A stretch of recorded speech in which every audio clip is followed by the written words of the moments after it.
Hello friends, কেমন আছো তোমরা সবাই? নিয়ে চলে এসেছি আবার একটা মিনি ব্লগ। তার আগে দেখো আজকে ওয়েদারটা কত রোদ, মানে বেরোবো কি, বেরোনোর আগে দেখি এত রোদ। আকাশটা কিন্তু দারুণ পরিষ্কার।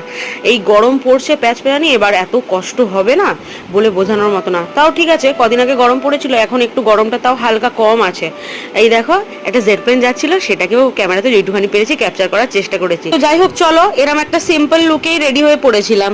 কোথায় যাচ্ছিলাম সেটা একটু পরে তোমরা জানতেই পারবে। ভেবেছিলাম মেট্রোতে করে যাব, কিন্তু মেট্রো স্টেশন অবধি যেতে গেলে এই রোদের মধ্যে যা কষ্ট হবে, তার চেয়ে ভাবলাম র্যাপিডো বুক করে নিয়ে চলে যাই। প্রথমে গেলাম মায়ের দোকানে, গিয়ে মাকে লাঞ্চটা দিয়ে দিয়েছিলাম, আর তারপরে রেডি হয়ে মাম্পি আর আমি মিলে বেরিয়ে পড়েছিলাম পার্লারে।